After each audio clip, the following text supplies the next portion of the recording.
And we welcome you back to Park City, everybody. John Oglesby, Media Relations Director for the Big Sky Conference, along with Parker Smith, offensive lineman for UC Davis. Aggie Nation, we're happy to have him in the hot seat here as we continue with the live stream as the 2015 Big Sky Media Kickoff continues. First off, Parker, you know, it's interesting.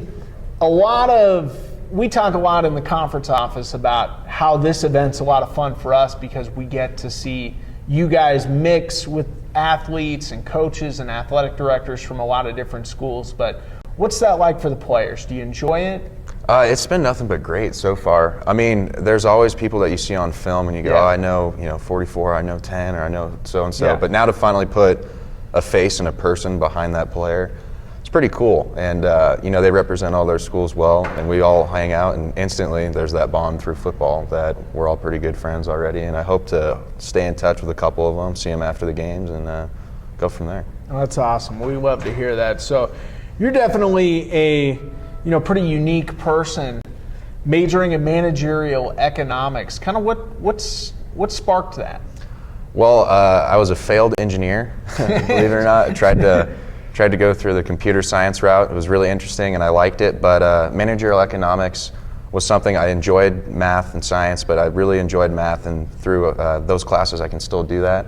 And then all of the stuff that I've learned, emphasis on management especially, it's just very real world applicable. So like everything I learned in class, I'd be like, oh, I can watch something on the news or read a newspaper and something's going on. So I immediately, that was the best switch for me that I've made. So I've loved it since then.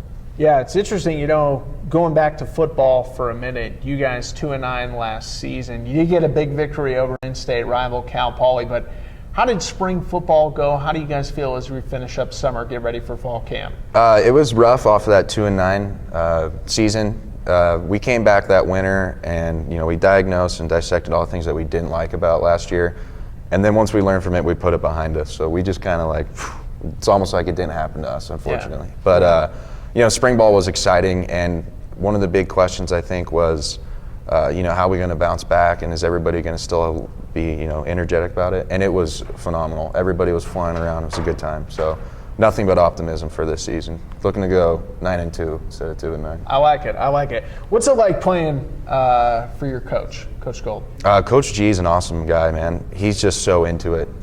Very intense. Ever since he got here, he let us know that intensity was going to be an important thing to him, but also the mental aspect. One of his mottos is focus on the process. We had bands made and everything, but it's just a day-to-day phrase just to keep you on track. And I mean, we love playing for him. He gets fired up, and that raspy voice, he gets going, and all the guys imitate it. But when you hear that voice, you recognize it immediately. So it's been fun. That's awesome. It's interesting. We read, prepping for this, I've read through everybody's bio, and a couple things stood out to me. Number one, I'm a big stand-up comedy guy. Mm-hmm. I've done it.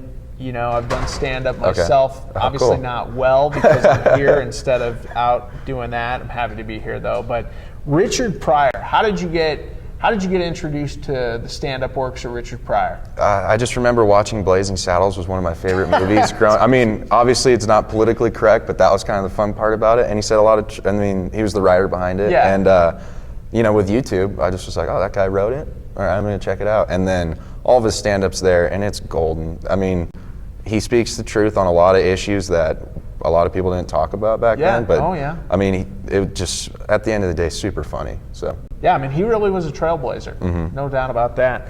Another thing I wanted to ask, so you're an offensive lineman. Mm-hmm.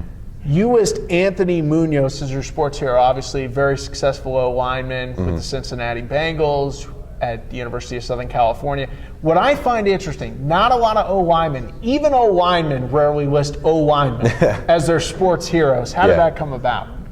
One of the great things I watch the NFL Network probably more than any human being should. Okay. And I just remember they always showed his highlights. And again, through YouTube, you can look it up. And one of the things that he always talked about that I kind of pride myself in is conditioning. Yeah. And he would run, I think it was something like 5 miles during a game week just to make sure he was in good shape.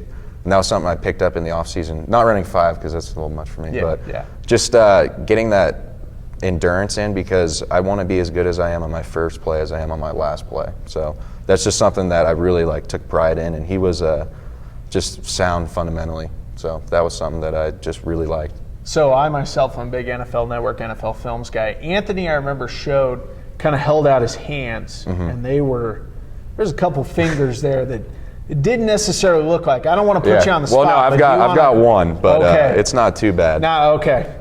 Let's not do anything else to it. So that's awesome. It's interesting. We've asked each and every player kind of, what they think about in the couple seconds before the snap as they look across the neutral zone. We've asked D linemen about it, but I want to hear the perspective of an offensive lineman. What do you think about in those first couple seconds before the snap? Well, when I was playing center, it's very cerebral because I had to know when we checked the ball and if we were going to check the ball, so I had to make sure everybody's on the same page and know where we're going. Yeah. But at tackle or any other position, a big thing for me is just, especially on plays where it's 3rd and 6 and I'm blocking their best guy on the edge, you just got to have that moment where you're like, all right, I can block this guy. Don't worry about it. Or through like weeks of preparation, I'll be like, all right, this guy's got 2 moves. He's either going to go inside or he's going to bull rush. So you kind of just, right before you're looking at the guy and you're like, all right, this is what he's going to do. You've been trained for this. You can handle it. So that's kind of what I think about. Okay, last question, then we'll let you get out of here. Your message kind of to Aggie Nation, UC Davis fans. Message, 2-9 to 9-2. Look for good things this year. We're going to be underdogs in every game that we play, and we like that. Look for good things. Okay. Parker Smith, everybody, offensive lineman for UC Davis. Looking forward to good things upcoming from him with the Big Sky Conference. We're going to take a short break, then we'll come back in a moment. We'll continue with student-athlete interviews here on the live stream at the 2015 Big Sky Conference Media Kickoff.